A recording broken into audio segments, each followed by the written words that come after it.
we all have been basically monobombed our entire lives. Right. Whether you're poly or not, like everything that's set out for us, like movies, TV shows, songs, every perfect couple that's held up, politics or celebrities, anything, it's always a monogamous couple. Right. Yep. So unwiring that it's hard.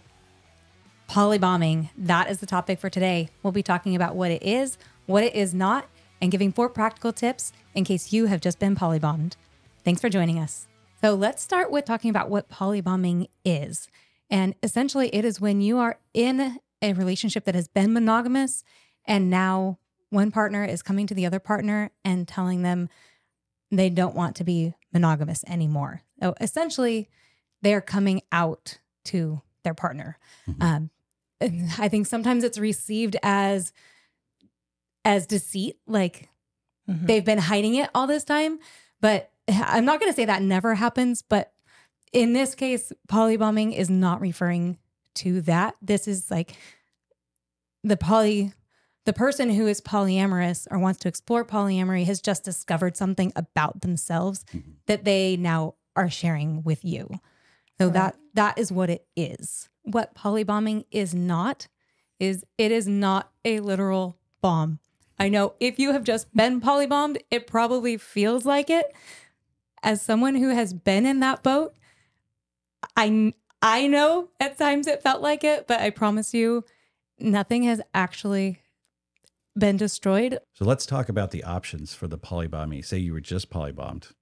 What are your options? Obviously, you can choose to just end the relationship. You just, Right. yeah, that's it. Right. I wouldn't be hasty about any decision, obviously, but it's your right. Yeah. I heard words of wisdom years ago that said, never make a decision that will impact the rest of your life on your worst day.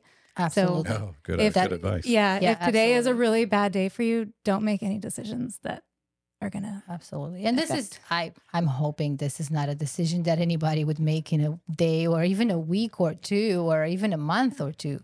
This is something that needs to be thoughtfully considered. Depending on how much time you have in the relationship. Yeah, if you're considering some marriage with the years, of course. Absolutely. Yeah, we're talking about a long-term relationship here. Yes. If it's something that's been happening for, I don't know, like months or whatever. Yeah. If maybe you don't it's have a not lot such of big history impact. to build on, it might be a little bit harder to find a path forward. Right. And it wouldn't be such a big bombing effect either, right? They'd be like, oh, well, that guy didn't work out or that girl didn't work out. But at the end of the day, there are just some people who cannot be okay with being in an open relationship.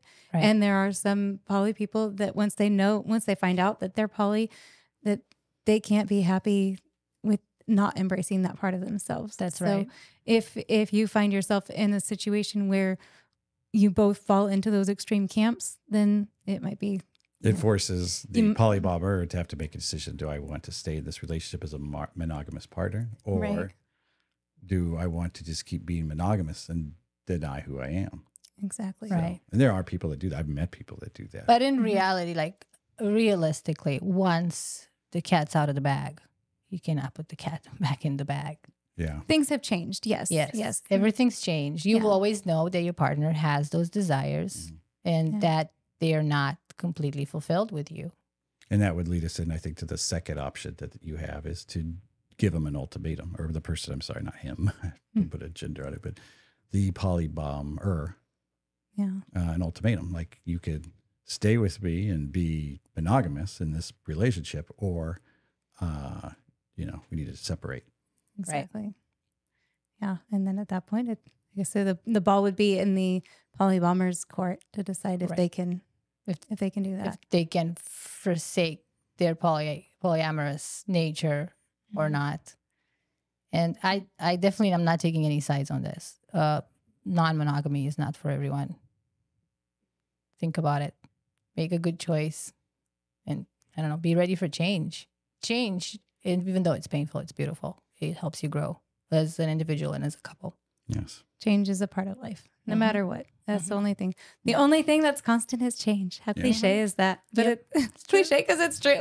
One thing I say a lot, and I have to even say it to myself as a reminder, is like, even when we're having if there's a hard time, it's like, it's hard to be monogamous too. Yes. I mean, you're always going through something. Exactly. So don't think that monogamy is easy. No. You know, relationships are work no matter what. Right. Any the structure relationship is for done right, the fulfilling relationship, regardless of its monogamous or non-monogamous element, it's still hard. No, yeah. Any relationship worth having is going to require work. Yes. And then the last option would be to accept the work that it's going to take to move forward together. And I would say if that's the path that you really want, if you truly do both still love each other and want to stay in each other's lives in a meaningful way, then you really have to both commit like 110% to giving everything that you have every single day. And some days that will mean that one of you maybe can only give 10% of what you were able to give yesterday, and the other might have to try to step up their game and, meet there to strengthen the other person. But if you both work together and you both stay committed and give each other the time to really make this adjustment, it's absolutely possible. And the journey is arduous sometimes, but beautiful. And the growth, like we've been talking about, like the personal growth that comes out of it, and then the relational growth. Like Josh and I always had a really good relationship, but it was like very peaceful. And there's a lot of times, maybe even years, where I didn't really grow that substantially, at least not in our relationship. But in the last few years, since we've been in an open relationship, like just our roots are so much deeper now than they ever even could have been if we had stayed monogamous. Yes. And if you're going to stay with the partner, if that's the choice you make, then you're going to have to decide what you're going to do next. And there are a lot of different types of non-monogamy and polyamory to choose from. And you need to discuss this with the partner and decide what would work for you both. And we do have a video on 6 types of non-monogamy. It would be a good resource. And it describes in detail some of the different terminologies of what they mean. So, yeah, that's something you guys are going to have to do. Yeah, and reach out. We're here for you. Absolutely. Yes. I want to address why. First of all, why this term is so aggressive, like polybombing, and why it's such an earth-shattering experience. And mostly it's because we are born and raised to have this desire to create this perfect partnership with another person. And this partnership means that it's just you and them. They're your everything. We talked about this in multiple other episodes before this. And it's all based on sexual exclusivity. And if any of that deviates from this norm, then everything is destroyed for us. We think we failed. We think everything we built was built upon a lie. We think we're no longer valuable or valued to this other person, to our partner. So it feels like your whole world is spinning, like your entire foundation is cracked, and you just don't know what to do. And the reality is that we put so much importance, first of all, on sex, on sexual exclusivity. We gave it, in my opinion, we give it too much importance. We associate it with love, commitment, everything. Like it has to come as a whole. And once we manage to unwire that mentality, the whole idea of your partner having another partner, I think it's a little easier to grasp. I think a lot of people have that they start to think about that first. I don't know. Do you guys agree that it's first they're like, oh, so you're going to have sex with somebody else? Because they don't even think about all the other implications of being polyamorous. I don't know. For me, how was it for you? For me, it was much easier to wrap my mind around the sex part than the relational part. Oh, right. Because you guys were already non-monogamous. We were, yeah. And I think if he had come to me and we had been monogamous, right, up until that point, I think it would have been received very differently. Like, right? Yeah. So I had already let go of that sexual exclusivity, but still letting go of that relational exclusivity was a lot. The intimacy. Very difficult. Yeah. Right. Because I think for someone who is completely monogamous, that first moment would be like, what, do you want to have sex with somebody else? Like, I'm not your one and only, because I see that all the time, how people are so uncomfortable when they're attached. They're so uncomfortable to be friendly with the opposite sex, when I'm talking heterosexual people, because for some reason, every conversation becomes too much. Like, you have to be very cold with another woman if you're a married man, or the other way around, right? So that for sure, like, why did you look at that girl? Why did you look at that guy? Like, this jealousy, this like mine kind of thing, you know, like, don't look outside. It's like, that's, first of all, that's unnatural, because it's impossible that people don't have urges and they don't look at something that's sexy or beautiful. And second of all, it doesn't have anything to do with love, in my opinion. So for some reason, and it's probably a religious backing, a religious belief that sex has to be absolutely exclusive. And if you do not desire to have sex only with your spouse, then you're cheating. There's something wrong with you. You don't love them. And then you're not being the partner that they think you are. I read a study once. I wish I could quote it back or find a link to it or something to post. But for my recollection of it was talking about the different sexes and cheating. And it was talking about the importance, like for a man, the numbers came back after they polled all these people. For a man, it was worse if their wife had cheated, because of the sex, but they would care if their wife had cheated with an emotional affair. They were talking about emotional affairs versus sexual affairs, where it was a complete opposite for the women. They were like, if they found out that their husband had an emotional affair, like was in love with this woman, it was far worse. It was far worse. Yeah. But if like, oh, you just had sex with her, but you don't love her, it's like, all right, that's, we can get over that. Yeah. But I think it varies a lot from one person to another too. Like for me, right. For me personally, sex is very relational and it's very personal, and I'm not one that can disconnect that really. But I know that's not that way for a lot of people. Yeah, everybody's different. Yeah. They're all wired different, and that's it was a study over a lot of people. Yeah, as an average. Yeah, so I think just recognizing that we're all wired differently. I know that in our throuple, we each of us has had different experiences with polybombing. I've had both. I polybombed and kind of been polybombed, and Shar has definitely been polybombed, and maybe you polybombed some. A little bit. Maybe, I don't know. Maybe sort of. Yes. And Josh, definitely he was the polybomber. I know that for a fact. Yes.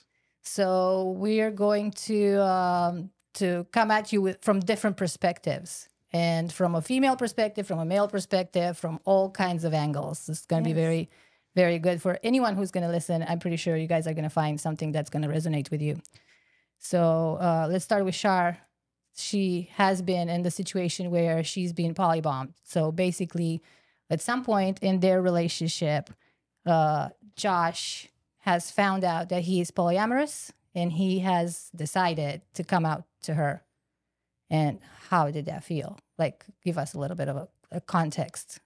So the context was we already were in a non-monogamous relationship. We started out monogamous for the first 14 years and then had opened up. But when we initially opened up, it was strictly no strings attached. We only dated together. And then eventually it kind of turned into, it went from no strings attached to friends with benefits. Mm-hmm. And then one of those friends with benefits became more. And then at that same time, we found out what polyamory is. And as soon as Josh heard about polyamory, it was like a light switch. And was like, moment. Oh my gosh, like I've been this my entire life. Right. So that's where we're talking about, like, it wasn't a matter of him deceiving me up until this point. It was right. He didn't know himself. He just found out. Exactly. Mm-hmm. Mm-hmm. Yeah. So there's definitely, you didn't feel like you were entrapped in any way like that, because I see it like, if somebody would do this to me, if I wouldn't have any experience with it before, I would think, oh my God, our entire relationship has been a lie. You've been deceiving me. But for you, for a fact that Josh didn't know that. Yes, it was absolutely. Completely like organic. Yeah, it definitely was completely organic. And I think I kind of knew even before he told me, because I had heard about polyamory at the same time that he did. Okay. And thinking back on conversations that he and I had even before we got married, where he was like wondering out loud to me, like, why in the Old Testament, why did they have more than one wife? Like, why is that not still a thing? And why am I supposed to commit to only one woman? Like, why can't I commit to more than one if that's what I want? So, and these were conversations we'd been having for 15 years prior to the quote unquote polybombing. So when he came to me with this, I knew it wasn't right. It was not made up. Mm-hmm. Yeah. Right. And Josh, for you, it was a surprise, right? When you found out you were polyamorous. It wasn't so much a surprise. It was finding out that there was a word for it. Okay. It was like, I always felt it. So, I knew, like I talked about that. Put a word on your... I found, I talked about this in the first episode. Right. It's like once I heard there was this terminology and there was other people like me, the light bulb went off and I was like, I've always been polyamorous. I didn't know there was a word for it. I didn't know other people did it. I just thought, I was just this weird person that was trying to adapt to a, monogamous society. Same thing that happened to me with the non-monogamy. Like there's a word and there's people do it. Yeah. Like a lot of times I hear people complaining about labels. Like, I don't need a label. Like, I am very comfortable with labels because many times you don't know where you fit in. We need labels in order to find out where we fit in. It's like a natural human experience. Yeah. So I grew up very sheltered. So for me, it was Right. like I just felt alien all the time that I, always thought things differently. I felt a different way, basically. As I told her even before we got married, but it was like, but I still wanted to get married because I didn't think there was any other, that's what you do. Like you get married. Everybody's monogamous. Right. Yeah. Like sexually exclusive. Mm-hmm. I was thinking about the progression of things in preparation for this episode, thinking about like Josh and I knew very quickly when we met that we wanted to spend our entire lives together. And to me, that meant marriage. Like I'm not going to, I was a virgin on our wedding night. Like I wasn't going to spend my life with somebody that I wasn't married to. And to both of us, marriage had to mean monogamy. We were raised very religious. We were still identified as Christian at the time we got married. And so having a relationship that was not monogamous never even entered our minds. So Liv, you've been a polybomber before. Why don't you tell us about your experience? So bad.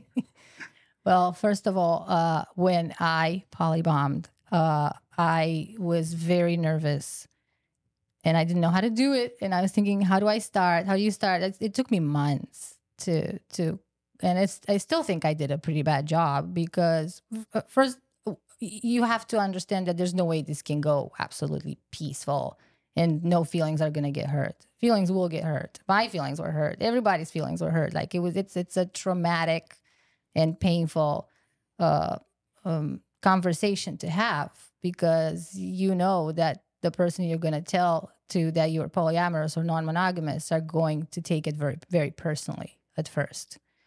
And I spent a lot of time reading books, and I was trying to find articles and like scouring the internet. I couldn't find anything useful. I just ended up patching psychology articles together, and that were telling you how to give bad news and how to deal with trauma. So that's how I did it, and I still think I did a bad job. And I'm pretty empathetic, and the whole experience was hard for me. It was hard for my partner. And I don't envy anyone who has to do it. So it's not hard just for the one who is being polybombed, but also for the one who has to do it because you care for the people in your life, for that person, and you don't want to hurt their feelings, especially if you still love them and you want to continue the relationship, but at the same time you owe it to yourself to be happy, right? Mm-hmm. So you have to try to be happy the way you think you need to be happy. So it's a big conflict there. Yes. I mean, my story was very similar to yours too. It was just like they just weighing on me for weeks. Once I figured out there was this terminology, I knew it was. I knew I had to tell Shar, you know, I had to be honest about it, and it was bothering me for a long time. And then I did, you know, just push myself to tell her. But I also told her, I was like, just because I'm polyamorous doesn't mean I have to pursue this. It was Right. like, I told her, I was like, I've been monogamous all this time. I could stay monogamous, but I had to at least tell her who I was. Did you tell her with a hope that she would be okay with it, hoping that, or you just had to be honest? Or I mean, of course, it's like you want to, Right. And at the time, you know, I'd already fallen in love with a woman, so it was like if I had to break that off, it was going to be miserable. You know, I already knew that, but right. you know, at the end of the day, I already made a commitment to her, and I keep my commitments. It's like, and nothing had changed between us. I still loved her. It wasn't like Right. everybody assumes, you know. And I think that was the most confusing part at the time for me, was that I fallen in love with this woman, and so I have to fall out of love with my wife, but I didn't. Or actually, our relationship was better than it had ever been at that point. And I was like, it's so confusing. I'm feeling like this NRE with this woman, but it's all spilling over, and I'm like having this great time with my wife, and I'm like, and I can't figure out what's going on. So it was a confusing time. Right. Luckily, it ended pretty well. It did. It was not easy all the time. I mean, it was a beautiful journey, but there was a lot of very difficult stuff that we both had to unwire and figure out. You know, it was very confusing for me at the time because I'm watching him fall in love with somebody, and before he came to me and said he was polyamorous, I was just so confused because I thought I was completely losing him. Like, I'm seeing this friend with benefits who's clearly means something more than a friend, and at the same time, I thought that our relationship was so strong at the time. So I'm like questioning my own sanity really a lot of the time. Yeah. So then after that, it was like, just, I guess, trying to make it all make sense, figure out how it makes sense. Because what he was saying, I heard it, but with all the social preconditions and everything that I had in my head of what marriage has to look like, what healthy relationships have to look like, it wasn't adding up. So it was just a matter of figuring out what was just in our lives because of also what is it that you're standards. really feeling? What is it that you think you're supposed to be feeling? Because everybody else is expecting you to feel that way. So there's a lot of stuff. I know. I see it. Yeah, a lot. I got to experience both sides of it, because then later on, you know, Shar came to me and said that she wouldn't have a relationship with Liv. It's like, you think that would be easy since I'm poly.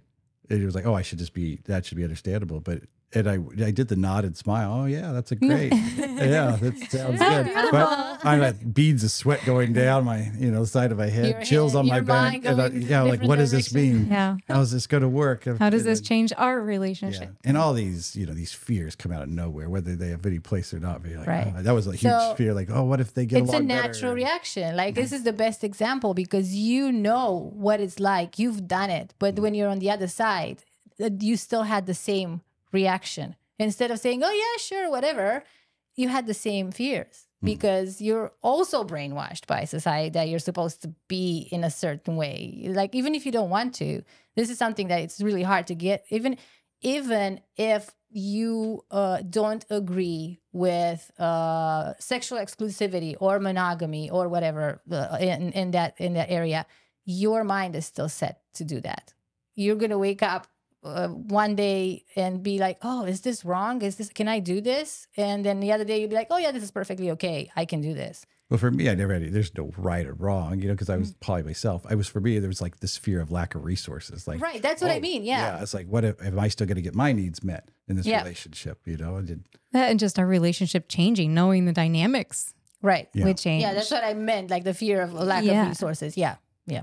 Yeah. And then even for me, like as we progressed there and Liv and I started to develop our own relationship, there were times that unintentionally Josh would experience things that I had felt in the aftermath, whatever, of the polybombing, where I felt inadequate and, insufficient and then when I saw him experiencing that, like it made me feel so awful because I'm like, I know so deeply and personally how bad that feels. It's like, oh my gosh. Like, Oh, it's funny. Like for me, it did not do that. It actually made me feel validated that like I've actually don't think I've had fear of lack of resources, but I've had like the FOMO. Not a lot, but that was the worst thing about our relationship. And when you had it too, I was like, oh, okay. So like that validated me in a sense like, you know what? I'm not weird. You know, I know you felt it and I know you felt it. And what it made me realize that it's so helpful to talk about it and so helpful to acknowledge that if any of us at any point feels any negative feeling, it's not just yours. It's not just mine. Like it's a throuple issue that we all have to deal with. And telling someone, well, you feel that way, that's your problem. It's so unhealthy. We're all responsible for our feelings, but also we're responsible to be kind with your negative feelings and keep space for them because they're natural. yes. Yes. That actually segues perfectly into our first tip for what to do. Yes. If you have been polybombed, observe your feelings. Don't deny them. Don't just push them away, but also don't let yourself be sucked into them. Look at them, but remember it's not all about you. If you're the polybomb or the person who's been polybombed, it's not all about you. If you're the person who's come out as poly, it's about both of you and finding a path forward. Acknowledge that you both have very big feelings in all of this, but don't give in to guilt or shame or anger, resentment, feelings of inadequacy. Maybe go back and watch our episode on fear of loss and replacement. That'd be a good resource. Yeah. I include a card for that. Yes. We just go really into depth on a lot of what we felt in the immediate aftermath, and then the progress afterwards, how we dealt with all of that. Right. So yeah, it's about both of you finding a path forward, whatever that looks like, you know, whether you decide to stay together or not, like it's about both of you. Right. And if you acknowledging feelings is super important, but also making the distinction between, is this what I really feel, or this is what I've been wired to feel, or is this what I worry that my family will feel, so therefore I have to feel it too. Exactly. A lot of people live their lives for other people. I see it all the time. For society, for the neighbors, for mom and dad. This is your life. Make your own your decisions. partner, your family. So do what works for you guys. Yep. Yes. That's actually another point. So we'll make that point number 2 is throw the rule book out the window. Right. It is about you and your partner and what works for you and your partner, because it doesn't matter what choice you are going to make. There is always going to be somebody that you respect and that you want to respect you, and they're going to disagree. Yep. And if you're trying to please everybody, or even just one person that's not in this relationship, it's not going to work out well for you. It's going to cause a lot more pain and heartache than it needs to. So throw that fucking rule book out the window. That's true. And to help with that, go back and watch our episode, Unwiring Hardwired Monogamy. That's a good resource for figuring out how to do that. Yes, absolutely. And remember, like I was saying earlier, on the poly bomb is not an actual bomb. Your foundation is still there. All the time you've spent together previously, like, it's still there. What brought you guys together in the first place, that's still there. So build on that. Like, don't disregard. The future that you imagined for your relationship might have changed, but like Shar said, the history has not. You always have all that history that you had in the relationship.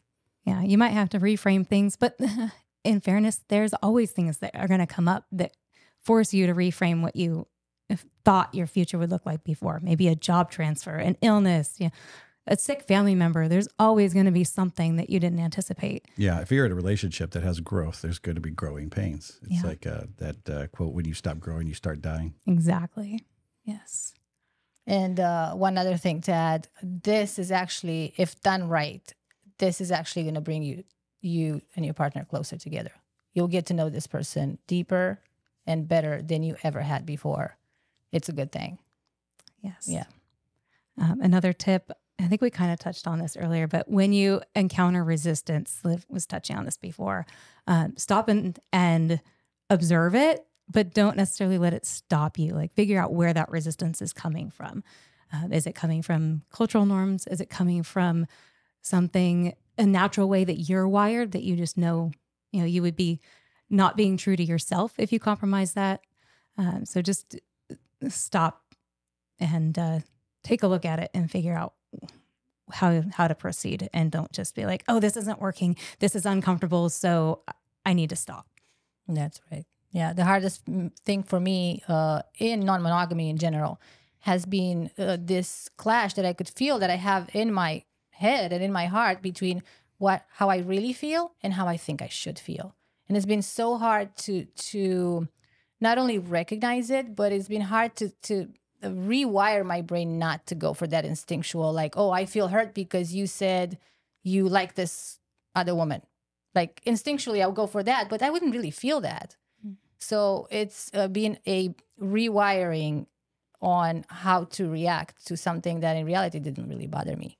I just thought it was supposed to bother me. Yeah. So I would just kind of go with it. It's like what we talked about that in our insecurity podcast, where it's like you get that little feeling and it's like, you got to go investigate. Why am I feeling this way? Not just like, oh, I'm feeling something. So right. Is it me? Yeah. Is it, what is it? Is it the society? Am I really upset because of that? Or I'm actually scared for other reasons? Yeah. What were you saying recently? You're never upset? Yeah. You're never upset for the reason that you think you're upset. Like never, always question it. Yeah. And keep in mind that we all have been basically monobombed our entire lives. Right. Whether you're poly or not, like everything that's set out for us, like movies, TV shows, songs, every perfect couple that's held up, in politics or celebrities, anything, it's always a monogamous couple. Right. Yep. So unwiring that it's hard. It is hard. It's hard. It makes us feel crazy every single day until we finally realize that there's other people. For me, it helped me a lot to find other people like me out there. Yeah. Because it's important. Yeah. It's hard to find though. There's a lack of groups, but they do exist. But yeah, most of movies, TV shows and everything, it's always portrayed all the healthy relationships are monogamous. And if they ever portray anything other than that, it's this relationship fighting. Yeah. Turmoil. Right. There's usually a lot of Cheating. drama. And in the end, they're like, oh, you know what? I saw the right way. It's monogamy. I'm sorry. I've erred. Yeah. What's that? There is a good movie. What's your favorite movie? Professor Marston and the Wonder Women. There you go. There's a good representation of a throuple. Yeah. Yeah. And also you see the society, how it affected them negatively. And that was a good movie. Yeah. It's not a perfect representation of how a throuple should work together, but they were doing the best they could with it's a realistic what they had. representation. Yeah. Yeah, for their time and place. Yes. And if you talk about no resources, no internet. Yeah. No. And it's a reminder, like, these are real people. Like, they were forced, like, I guarantee you, like, I don't want to spoil it any, but like when resistance comes up from the culture that you're trying to live in, it's hard for everybody involved. They actually did really good considering they had no resources at that time. They did better than most people I know that are polyamorous. Yeah. It's a beautiful story. Yeah. And then the fourth and final point is educate yourself. Find as many resources as you can, whether they're podcasts or audiobooks or books, support groups like Josh was mentioning. Find people who are not going to be judgmental about whatever path you choose forward. Like, you might decide that you cannot do this path, but give it a fair chance. If you really love your partner still, you guys really love each other, and you do want to find a path forward together, then do everything you can to make it work.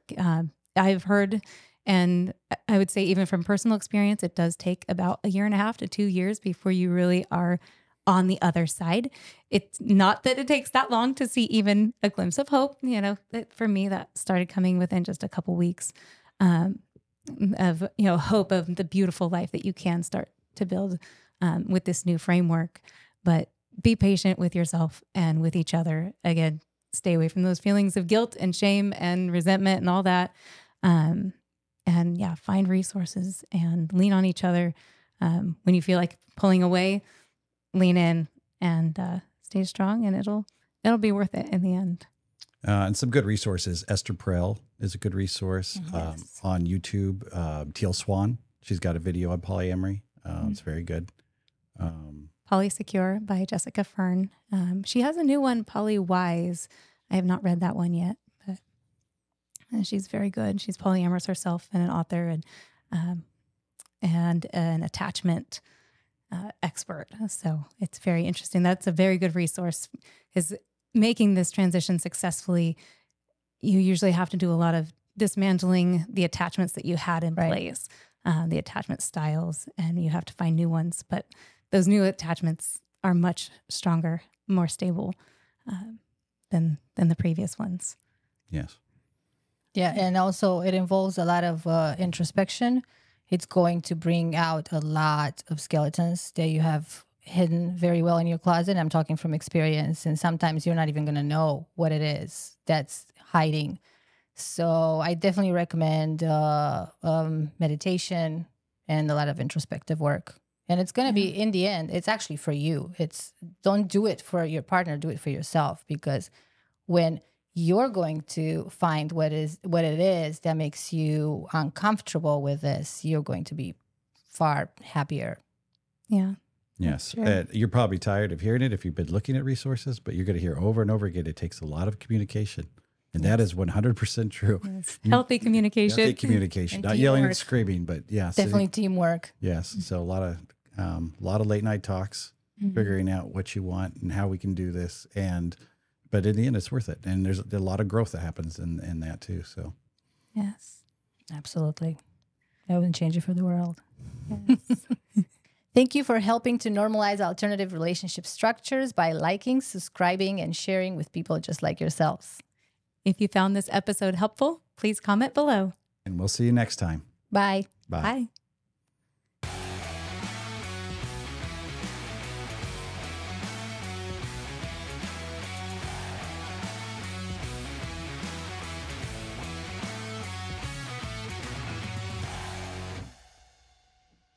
And the fourth and final, I'm sorry. I'm sorry. The fourth and final. I'm right? sorry. The fourth and final point, the slag. Mm-hmm.